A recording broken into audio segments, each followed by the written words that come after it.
네, 이어서 포항 CBS 기자와 함께하는 뉴스 이데이 순서입니다. 지난달 24일 시작된 화물연대 파업이 오늘로 12일째를 맞았습니다. 정부와 화물연대가 한치의 양보도 없는 강대강 대치를 이어가면서 이 산업 현장의 피해도 눈덩이처럼 불어나고 있는데요.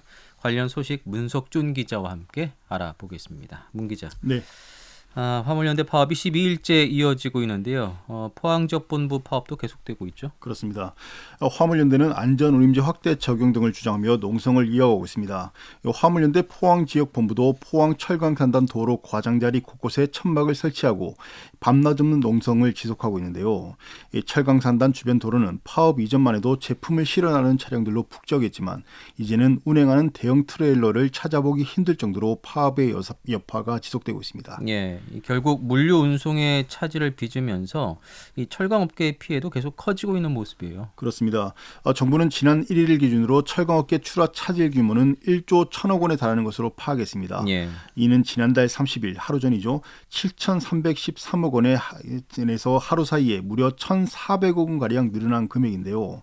이를 감안하면 지금까지 철강업계 전체의 출하 차질 규모는 1조 5천억 원 이상이 될 수 있다는 계산도 나오고 있습니다. 예, 현재 현대제철은 인천과 당진, 포항 등 국내 5개 공장에서 하루 5만 톤 정도의 철강 제품을 회사 밖으로 내보내지 못한 채 쌓아두고 있습니다.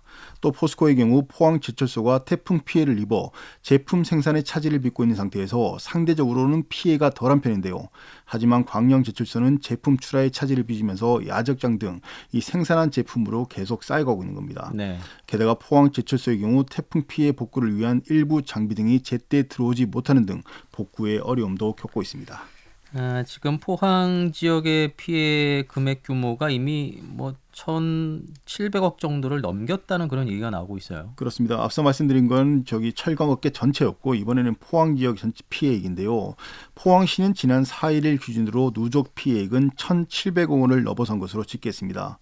우선 직접 피해로는 포항 철강 기업들의 생산품 출하 중단과 시멘트 회사의 원료 미입고로 인한 생산 차질, 수출 컨테이너와 중소기업의 물류 중단 등을 꼽았습니다. 예. 이어 간접 피해로는 시멘트 공급 불가에 따른 건설 현장 공사 지연과 인건비 상승 등으로 인한 공사비 증가인데요. 이번 주부터는 철강 기업들이 사전에 확보한 원자재까지 소진될 것으로 보여 생산 라인 가동 중단까지 우려되면서 피해는 더 커질 것으로 보입니다. 이 철강업계의 운송 차질이 계속되면 자동차나 조선 같은 연관 산업의 피해뿐만 아니라 어떻게 보면 우리나라의 산업계 전반에 좀 피해가 확산될 것 같다는 그런 생각도 드는데 어떻습니까? 그렇습니다. 철강은 산업의 쌀이라고도 불립니다. 이 자동차, 조선, 건설 등 중공업은 물론 산업 거의 모든 부분에서 사용되기 때문인데요.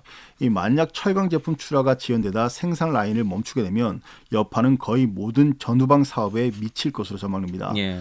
이에 따라 포항시는 파업 장기화에 대비해 장기 방치된 폐공장이나 야적장을 확보해 기업에게 소개, 제품의 야적을 도울 방침인데요. 이 야적장 임대료는 경북도와 협의해 지원할 방침입니다. 예. 철강 물류와 관련된 뭐 피해 사례 좀 살펴봤는데요. 이게 주유소의 기름 공급에도 뭐 차질을 빚고 있다는 얘기가 있어요. 그렇습니다. 시민들에게 직접적인 피해가 올 수 있는 부분인데요. 이 주유소 기름 공급도 문제로 지적됩니다. 어제 오후 2시 기준 기름이 동난 주유소는 전국에서 88곳으로 집계되는데요. 하루 전보다 무려 14곳 늘어난 겁니다. 네. 이 석유 화학 제품 출하가 어려워지면서 일부 업체는 감산까지 고려하는 것으로 전해졌습니다. 다행히 경북은 아직까지 영업을 중단한 주유소는 없습니다. 이 파업에 대비해서 각 주유소들이 미리 저장 탱크를 채우도록 조치했기 때문인데요. 네. 그러나 파업이 장기화되면 사정은 달라집니다. 앞으로 파업이 일주일 이상 더 지속되면 기름 재고가 바닥이 나면서 판매 중단 사태가 일어날 수 있다는 우려가 커지고 있는 건데요. 이 주유소 업계는 1년 전 요소수 공급 부족 사태처럼 소비자들이 미리 기름을 사재기하는 등의 심각한 상황도 배제할 수 없다고 우려하고 있습니다. 예. 철강업계와 유리업계의 물류 대란 소식 좀 정리해 봤는데요. 자, 이렇게 산업계 피해가 늘고 있습니다만 정부와 화물연대의 강대강 대치는 계속되고 있는 모습이에요. 그렇습니다. 정부는 지난달 29일 시멘트 분야 업무 개시 명령을 내렸습니다. 이어 정유와 철강 업종에도 업무 개시 명령 발동을 예고했습니다. 네. 윤석열 대통령은 어제 관계장관 대책회의에서 정유, 철강 등 추가 피해가 우려되는 업종은 즉시 업무 개시 명령을 발동할 수 있도록 준비하라고 지시했는데요. 그러나 정부의 압박에도 화물연대는 파업을 이어가겠다는 입장을 공고히 하고 있습니다.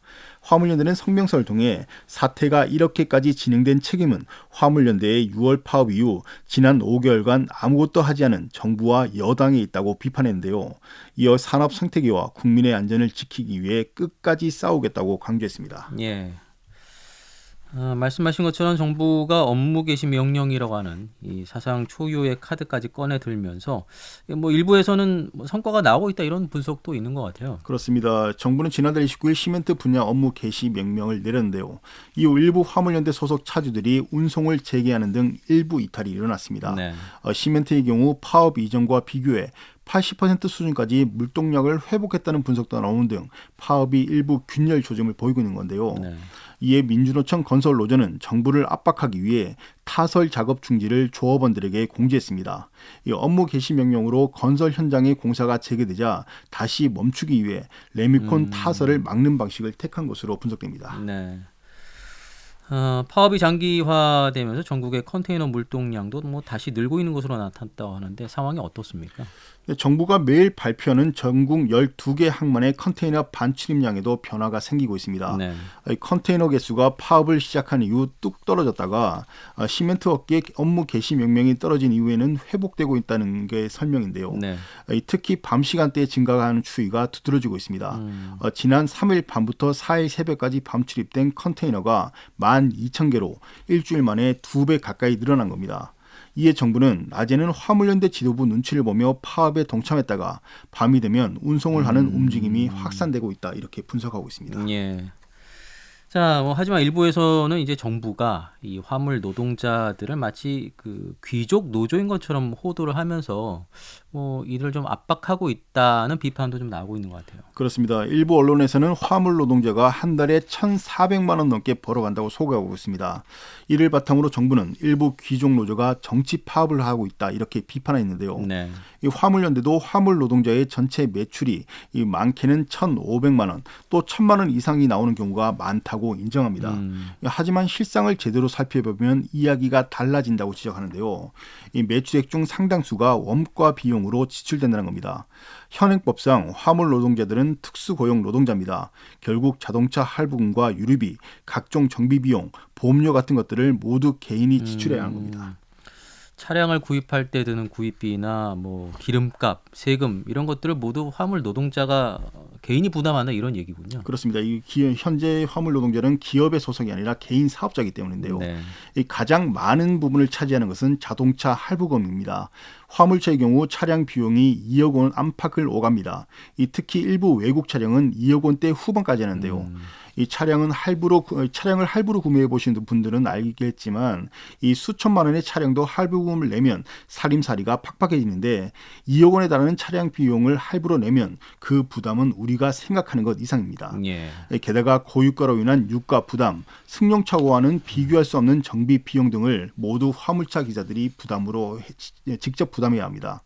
또 어떤 분들은 그러면 할부금을 모두 내고 나면 부담이 줄어들 것 아니냐 이렇게 말씀하시는 분도 있는데요. 하지만 이 화물차의 연간 주행 거리를 보면 이런 말이 쉽게 나오지 않습니다. 이 대형 화물차 기사들의 한 해 평균 주행 거리는 많을 경우에는 무려 연간 20만 킬로미터를 넘는 경우도 있습니다.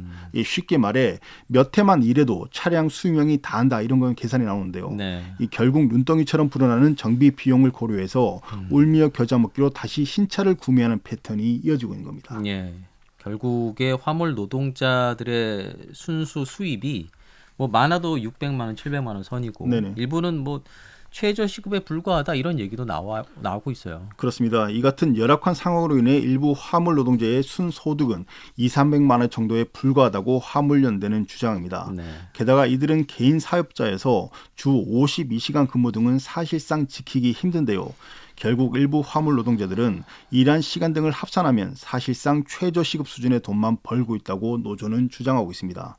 또 노조 주장처럼 상당수의 화물차들은 실제로 자신의 트럭에서 쪽잠을 자가면서 통행료와 기름값을 아끼기 위해 새벽 시간대에 고속도로를 이용하고 있는데요.